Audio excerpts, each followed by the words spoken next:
তমা কনস্ট্রাকশন সহ ১৬ প্রতিষ্ঠান ও ব্যক্তির কাছে এনবিআরের পাওনা প্রায় ১৪,০০০ কোটি টাকা। দ্রুত মামলা নিষ্পত্তি চেয়ে অ্যাটর্নি জেনারেলকে চিঠি। বাড়ল খেলাপি ঋণ, মার্চ শেষে স্থিতি ৫,৮৮,০০০ কোটি টাকা। ঋণের নামে টাকা লুট হওয়ায় মূলধন ঘাটতিতে ব্যাংকগুলো, বললেন অর্থমন্ত্রী। ইসলামী ব্যাংকের চেয়ারম্যানের অপসারণের দাবিতে রাজধানীসহ বিভিন্ন জেলায় বিক্ষোভ। সাবেক এমডি উমর ফারুককে পুনর্বহালের দাবি। চিহ্নিত দোষরকে কিভাবে এইখানে চেয়ারম্যান করা হচ্ছে? এই ব্যাংক যদি দলীয় হয়ে যায়, এই ব্যাংকে যদি প্রবাসীরা যদি রিমান্ড না পাঠায়, তাহলে এই ব্যাংক চলবে কিভাবে? আসছে বাজেটে ৬ লাখ কোটি টাকা রাজস্ব লক্ষ্যমাত্রার অর্জন নিয়ে সন্দেহ। সংস্কার এগিয়ে নেয়ার তাগিদ অর্থনীতিবিদদের।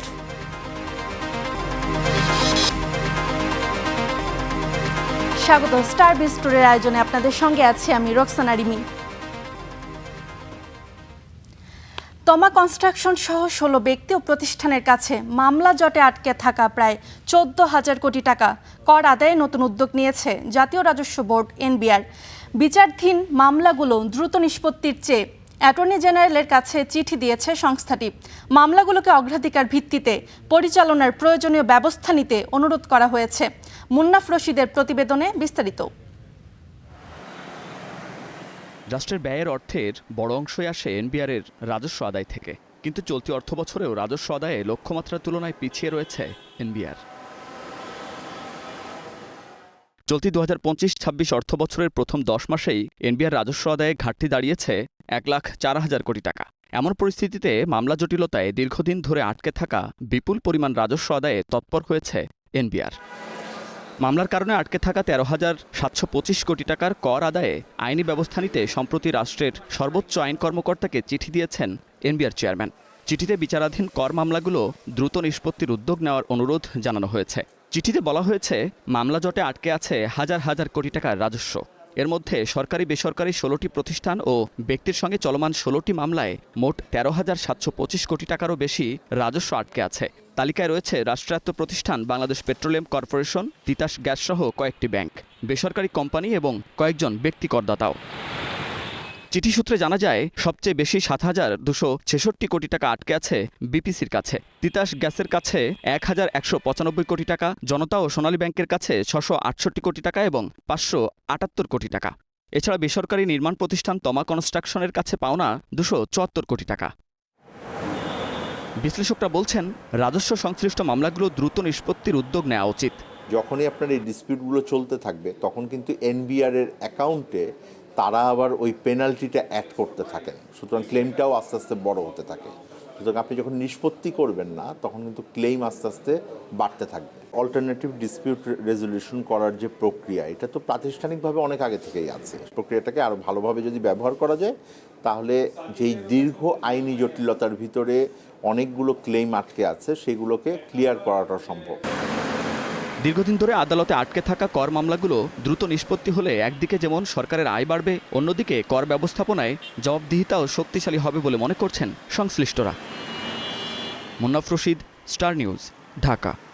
দেশের ব্যাংক খাতে বিতরণ করা ঋণের প্রায় 3 ভাগের 1 ভাগে খেলাপি।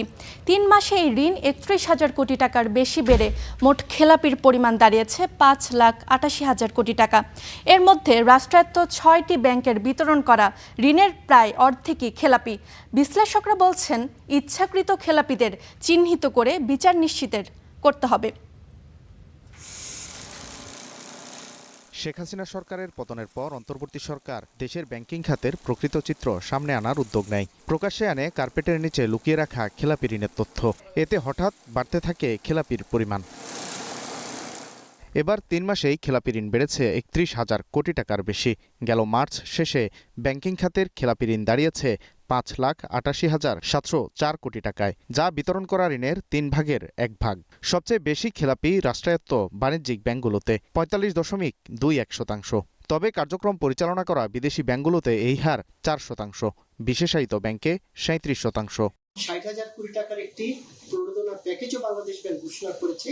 এগুলো যখন এক্সিকিউশনে আসবে, তখন আর্থিক খাত যখন সচল হবে, তখন প্রাইভেট সেক্টরে ঋণের চাহিদা এবং ঋণ প্রবাহ দুটোই বৃদ্ধি পাবে। তখন খেলাপি ঋণগুলো পর্যায়ক্রমে ওগুলো ডিক্লাসিফাইড হয়ে যাবে এবং এই শতকরা হারও কমে আসবে। বিশ্লেষকরা বলছেন, আওয়ামী শাসনামলে রাজনৈতিক হস্তক্ষেপে দেয়া হয়েছিল বেশিরভাগ ঋণ, যার সিংহভাগই খেলাপি হয়েছে। এর ভুক্তভোগী সরকারি মালিকানাধীন ব্যাংকগুলো। সরকারি ব্যাংকগুলোতে যে ডিফল্ট লোনগুলো হচ্ছে, এটা ঐতিহাসিকভাবেই সত্যি। এখানে দীর্ঘদিন ধরে যেমন পেশাদারিত্বের ঘাটতি আছে, এমনি একই সাথে এখানে রাজনৈতিক প্রভাব অনেক বড়ভাবে ছিল। সুতরাং সার্বিকভাবে আমাদের যে সরকারি ব্যাংকগুলো আছে, এই সরকারি ব্যাংকগুলোতে আমরা যদি পেশাদারিত্ব আনতে পারি, আমরা যদি কর্পোরেট গভর্নেন্সটাকে শক্তিশালী করতে পারি, তাহলে শুধুমাত্র এটা থেকে বের হয়ে আসা সম্ভব।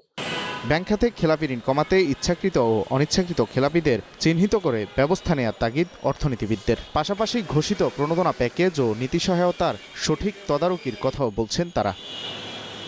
Walid Sakib, star news, Dhaka. দরিদ্রদের জন্য ফ্যামিলি ও কৃষক কার্ডের সুবিধাভোগী নির্বাচনে কোনো রাজনৈতিক নেই বলে জানিয়েছে অর্থমন্ত্রী আমির খসরু মাহমুদ চৌধুরী। মঙ্গলবার ইআরএফের বাজেটের আলোচনায় তিনি কথা বলেন। তিনি আরও বলেন, ব্যাংকের সব টাকা লুটে নেয়, মূলধন ঘাটতিতে আছে ব্যাংকগুলো। অনুষ্ঠানে ব্যবসায়ী ও অর্থনীতিবিদরা সামষ্টিক অর্থনীতির সংকট কাটাতে রাজস্ব খাতে সংস্কার নিশ্চিতের তাগিদ দেন। উচ্চ মূল্যস্ফীতি ও রিজার্ভ সংকটে চাপে থাকা অর্থনীতিকে স্থিতিশীল করার চ্যালেঞ্জ নিয়ে তৈরি হচ্ছে নতুন অর্থবছরের বাজেট। এর নানা প্রত্যাশা ও বাস্তবতা নিয়ে ইকোনমিক রিপোর্টার্স ফোরাম ইআরএফের এই সেমিনার। আলোচনায় ব্যবসায়ীরা বন্ধ কারখানা খুলে কর্মসংস্থান বাড়াতে প্রণোদনা বৃদ্ধির পাশাপাশি নিরবিচ্ছিন্ন গ্যাস বিদ্যুৎ সরবরাহ নিশ্চিত করার আহ্বান জানান। এছাড়া চাঁদাবাজি বন্ধের উদ্যোগ নেয়ারও দাবি জানান তারা। প্রতিনিয়ত আমরা কি দেখছি? চাঁদাবাজি। তারপরে এই নোয়াখালীতে গতকালকে একটা পরিবার থেকে দুজনকে হত্যা করা হয়েছে, আরো 3 জন হাসপাতালে আছে। টোটালি চাঁদাবাজি। তো আপনাদের কর্মসংস্থান যদি না হয়, এগুলাকে ঠেকানো সম্ভব হবে না। অর্থনীতিবিদদের মতে, নতুন উৎস না খুঁজে নিয়মিত করদাতাদের ওপর চাপ বাড়ানোয় বাড়ছে কর ফাঁকি। যারা কর দিচ্ছে তাদের কি লো হ্যাঙ্গিং ফ্রুটের উপরেই কিন্তু বেশি চাপ আসে।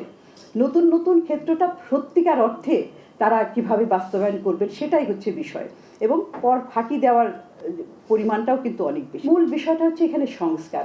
এখানে কি প্রাতিষ্ঠানিক সংস্কার করা হয়েছে, করা হয়নি। তবে অর্থমন্ত্রী আশ্বাস দেন, অতীতের বঞ্চনা কাটাতে এবার রাজনৈতিক প্রভাবমুক্ত থেকে বিভিন্ন কার্ডের মাধ্যমে সামাজিক সুরক্ষার আওতা বাড়াতে চায় সরকার। We made it absolutely sure এই সিলেকশন প্রসেসে যাতে কোনো পলিটিক্যাল ইনভলভমেন্ট না থাকে, এবং আমরা যে পাইলট প্রজেক্ট শেষ করেছি এটা আমরা অ্যানালাইজ করেছি। আমরা দেখেছি 1 থেকে 1.5% বিচ্যুতি ঘটেছে এখানে। বাংলাদেশের জন্য এত বড় সাকসেস আমি মনে করি কোনোদিন হয়েছিল না। দেশের ব্যাংক ও শেয়ার বাজার ঠিক করতে উদ্যোগ নেওয়া হচ্ছে বলেও জানান অর্থমন্ত্রী। বারবার লুটপাট করে করে শেয়ার বাজারের অবস্থা খারাপ।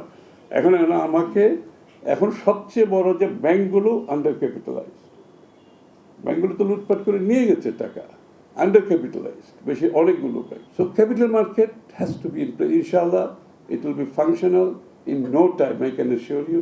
শুধু ব্যবসায়ী নয়, সব নাগরিকের সরকারি সেবা নির্দিষ্ট সময়ে নিশ্চিত করতেও কাজ করছে সরকার বলে জানান অর্থমন্ত্রী। আমরা এখন বলছি everything has to be done within time frame. Fahim Yusuf, star news, Dhaka. সম্প্রতি হাওর সহ দেশের বিভিন্ন অঞ্চলে ভারী বর্ষণে ক্ষতিগ্রস্ত কৃষকদের ঋণ সহায়তা দেবে সরকার। এজন্য স্মার্ট কার্ডধারী কৃষকদের অগ্রাধিকার দেওয়ার জন্য নির্দেশ দিয়েছে বাংলাদেশ ব্যাংক। আজ এক প্রজ্ঞাপনে কেন্দ্রীয় ব্যাংক জানায়, এই স্কিমের আওতায় কৃষক, স্মার্টধারী প্রান্তিক কিংবা ভূমিহীন কৃষক ও সম্প্রতি গ্রীষ্মকালীন অতিবৃষ্টির কারণে ক্ষতিগ্রস্ত কৃষকদের অর্থনৈতিক কার্যক্রম সচল রাখতে অগ্রাধিকার ভিত্তিতে ঋণ দিতে হবে। সম্প্রতি অতিবৃষ্টিতে দেশের হাওর এলাকায় ধান সহ বিভিন্ন ফসলের ব্যাপক ক্ষতি হয়েছে।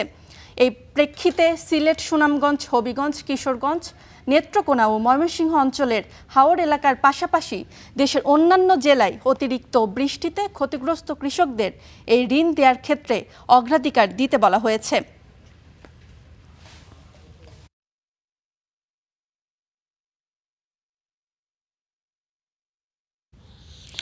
ইসলামী ব্যাংকের নতুন চেয়ারম্যান খুরশিদ আলমের নিয়োগ বাতিল ও সাবেক এমডি ওমর ফারুক খানকে পুনর্বহালের দাবিতে আজও আন্দোলন করেছে গ্রাহকরা। রাজধানীর মতিঝিলে সচেতন গ্রাহক ফোরামের ব্যানারে চলছে কর্মসূচি। এদিকে ঢাকার বাইরে চট্টগ্রাম সহ নানা জেলায় হয়েছে বিক্ষোভ। দাবি না মানলে দেয়া হয়েছে কঠোর আন্দোলনের হুঁশিয়ারি। ইসলামী ব্যাংকের নতুন চেয়ারম্যান খুরশিদ আলমের নিয়োগ বাতিল সহ 7 দফা দাবিতে মঙ্গলবার আবারও আন্দোলনে নেমেছে সচেতন গ্রাহক ফোরাম। মতিঝিলে সকাল 9টা থেকে ইসলামী ব্যাংকের প্রধান কার্যালয়ের সামনে এই কর্মসূচি শুরু হয়।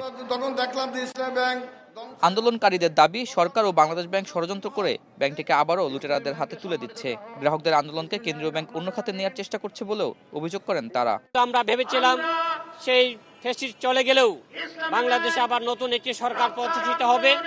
সেই সরকারের মাধ্যমে ইসলামী ব্যাংক তাদের পুনরুদ্ধারের পুরনো গৌরব আবার ফিরে পাবে। বাংলার জনতা যখন এক হয়ে যায়, এই দেশে দোসর, ডাকাত, স্বৈরাচার শেখ হাসিনাকে সরাতেও সময় লাগে না।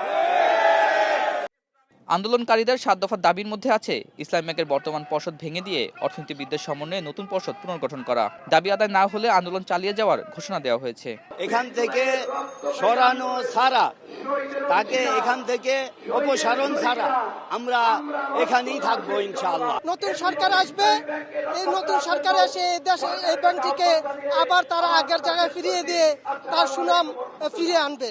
সোমবার রাতে অনুষ্ঠিত পরিচালনা পর্ষদের অনলাইন সভায় এমডি ওমর ফারুক খানের পদত্যাগপত্র গৃহীত হয়েছে। এই সভা নিয়ে প্রশ্ন উঠলেও একে বৈধ বলছে বাংলাদেশ ব্যাংক। আমরা যে জুম মিটিং করাটাকে নিষিদ্ধ করেছিলাম, যে বা কোনো পরিচালক বা পর্ষদ সদস্য জুমে অ্যাটেন্ড করতে পারবে না, এটা নিষেধ করেছিলাম কেন? যদি জুমেই মিটিং করার জন্য সুযোগ পেত, তারা ওই পদটাকেও আঁকড়ে ধরে রাখতো। আবার একই সাথে তার বিরুদ্ধে যে বিপুল অ্যালিগেশন ছিল ওই সকল পরিচালকদের বা পর্ষদ সদস্যের বিরুদ্ধে, সেগুলোকে তারা ভ্রুক্ষেপ করতো না। এদিকে ঢাকার বাইরে চট্টগ্রাম, রাজশাহী সহ বিভিন্ন জেলায় একই দাবিতে কর্মসূচি পালন করেছে ইসলামী ব্যাংকের সচেতন গ্রাহক ফোরাম। নতুন চেয়ারম্যানের নামে দুর্নীতির অভিযোগ আছে উল্লেখ করে দ্রুত তার অপসারণ চেয়েছেন আন্দোলনকারীরা। 2017 সালে ইসলামী ব্যাংকের উপরে হায়না থাবা দিয়ে ইসলামী ব্যাংকের অর্থগুলোকে তারা ছিঁড়ে ছিঁড়ে খেয়েছে। ইসলামী ব্যাংকে তারা ধ্বংস করতে পারে নাই। খুরশেদ আলম নামে ব্যাংক ডাকাতকে আবার নতুন ভাবে চেয়ারম্যান হিসেবে এই ইসলামী ব্যাংকে নিয়োগ করা হয়েছে। তারই প্রতিবাদে গতকালকে ঢাকাতে যে গ্রাহকদের উপরে নির্লজ্জভাবে ফ্যাসিস্টের মতো আক্রমণ করা হয়েছে, আজকে রাজশাহী সমাবেশ থেকে তার তীব্র এবং নিন্দা প্রতিবাদ জানালাম। এছাড়াও নড়াইল, মাগুরা, মুন্সিগঞ্জ, জয়পুরহাট, ঝিনাইদহেও কর্মসূচি পালন করেছেন ব্যাংকের গ্রাহক, ব্যবসায়ী সহ বিভিন্ন শ্রেণী পেশার মানুষ। Ataur Niyon, star news, Dhaka.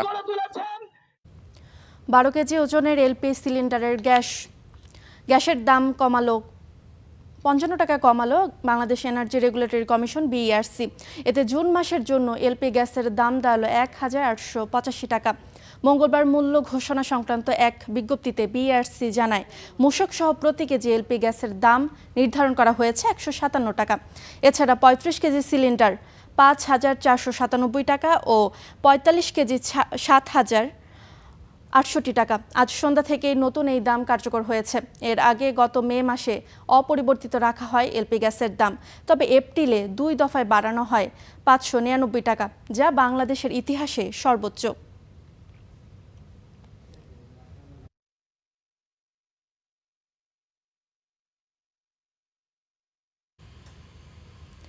আসছে বাজেটে 6,04,000 কোটি টাকা রাজস্ব আহরণের বড় লক্ষ্যমাত্রা দেওয়া হতে পারে এনবিআরকে। তবে লক্ষ্যমাত্রা বাস্তবায়ন নিয়ে সন্দিহান অর্থনীতিবিদরা। তাদের মতে বড় লক্ষ্যমাত্রা দেওয়ার আগে থমকে থাকা সংস্কার এগিয়ে নিতে হবে। বিস্তারিত মাজহার মাহবুবের রিপোর্টে। সরকার যে বাজেট ঘোষণা করে তার অর্ধেকের বেশি আয়ের যোগান দেয় রাজস্ব বোর্ড তথা এনবিআর। প্রতি বছরই সংস্থাটির লক্ষ্যমাত্রা বাড়ানো হলেও সেটি পূরণ হয় না। চলতি অর্থ বছরের জন্য শুরুতে 4,99,000 কোটি টাকা লক্ষ্যমাত্রা থাকলেও পরে 55,000 কোটি টাকা বাড়িয়ে 5,54,000 কোটি টাকা নির্ধারণ করে দেয় সরকার। বিশাল এই লক্ষ্যমাত্রা পূরণ দূরে থাক, অর্থ বছরের জুলাই-এপ্রিল 10 মাসে ঘাটতি 1,04,000 কোটি টাকা।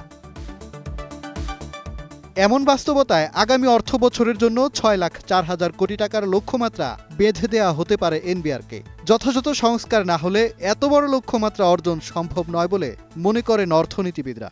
যেভাবে আপনি প্রশাসনকে চালান সেই নিয়ম নীতিতে কোনো পরিবর্তন না এনে ওই একই নিয়মকে যদি অটোমেট করেন সেখান থেকে তো খুব বেশি সুফল পাবেন না। আপনি তো টাকা আমার থেকে আদায় করে নিয়েছেনই, কিন্তু টাকাটা আপনিই রেখে দিচ্ছেন। তো এই দুই জায়গাটা যদি আমরা বন্ধ করতে হয়, নীতির সংস্কার লাগবে ফাঁকিটা বন্ধ করার জন্য, আবার চুরিটা বন্ধ করার জন্য প্রশাসনিক দক্ষতা বাড়াইতে হবে। অর্থনীতিবিদরা মনে করেন দুর্নীতিগ্রস্ত কর্মকর্তা ও অসাধু ব্যবসায়ীদের যৌথ কূটচালে রাজস্ব বোর্ডের সংস্কার থমকে গেছে। আসছে বাজেটে এই সংস্থাটির নীতি ও ব্যবস্থাপনা বিভাগকে আলাদা করার রোডম্যাপ চান তারা। সেই অব্যবস্থা থাকলে রাজস্ব আহরণ বাড়বে এটা তো আশা করা যায় না। মেয়রের ভেতরে কর্মকর্তা কিছু আছেন যারা পরিবর্তন চান না।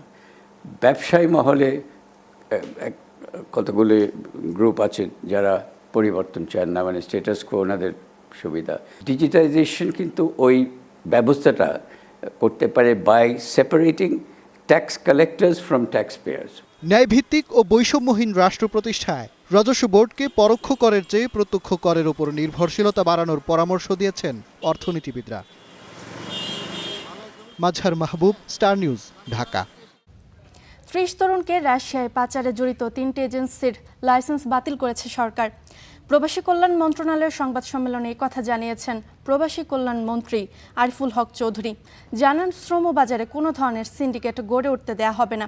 শিগগির খুলবে মালয়েশিয়ার শ্রমবাজার। একই সঙ্গে মধ্যপ্রাচ্যের চলমান যুদ্ধ পরিস্থিতিতে নিহত ও আহত প্রবাসীদের সার্বিক সহায়তা করছে সরকার। এই বিষয়ে কাজ করতে একটি কমিটি গঠন করা হয়েছে। মন্ত্রী আরও জানান, প্রবাসী কল্যাণ কার্ড চালু হলে বিএমইটি কার্ড অকার্যকর হয়ে যাবে, আর বৈধ উপায়ে রেমিটেন্স পাঠানো প্রবাসীরাই এ কার্ড পাবেন।